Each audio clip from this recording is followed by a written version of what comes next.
Hello, algebra students. If you're feeling overwhelmed and frustrated by this problem, you're not alone. This is literally my 5th take of this video. Why? Because I'm finding it so challenging to explain it. So let's take a look together. Let's hope I make sense. And I'm sure that if I don't, y'all will let me know in the comments. Here we go.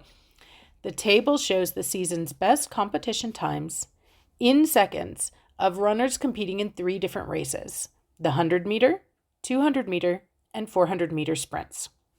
At the beginning of the season, Marco set a goal for himself to beat his initial times in each of the races by at least 3%. If he achieved his goal, which inequality can be used to solve for t, his initial time in the 400-meter sprint? All right, so if he achieved his goal, which inequality can be used? So they are asking me to write an inequality.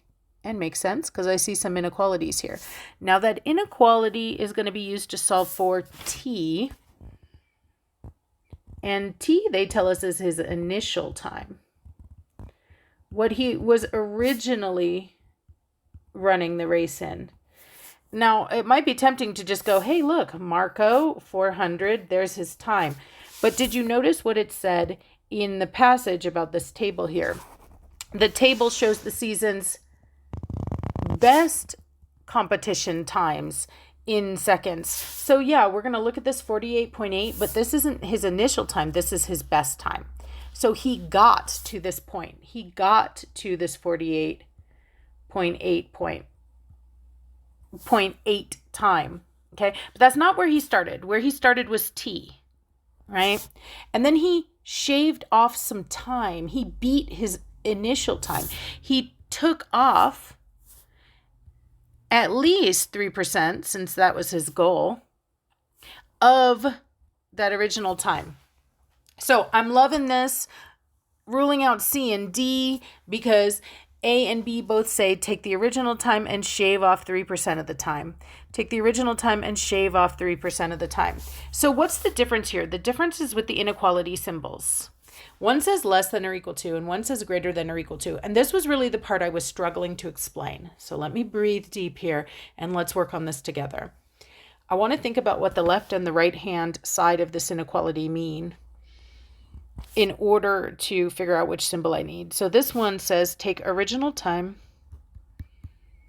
minus 3% of original time.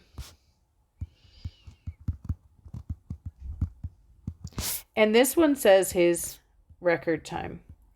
Now, I know that he made his record, or he did even better. Like he made his goal, I should say, maybe better than record. He made his goal or did even better. So it could have been, we want to say, less than, because he did even better. But that would be the other way around. If I started with the 48.8, it would be less than the time he wanted to do. So since I'm ending in the 48.8, I actually need to put greater than. So his original time minus the 3%, it could be equal to the 48.8. He could have exactly made his goal, or it could be even greater than that 48.8, meaning that 48.8 is less than what he wanted. And this is one time when the alligators might help you, so I'll bust them out. Because look, that alligator mouth is open to the left-hand side, meaning the right-hand side it's pointing at, that's the smaller number. His smaller than 48.8. All right. Well, I hope that makes sense. And like I said, if it doesn't, you can tell me about it in the comments and we can talk about it some more.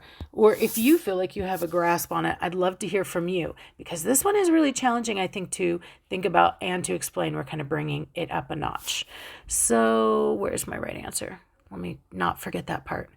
B then. The time minus 3% of the time is going to be greater than or equal to 48.8. Nice job, you guys. Woo! I think I did it. Did I do okay? Happy learning.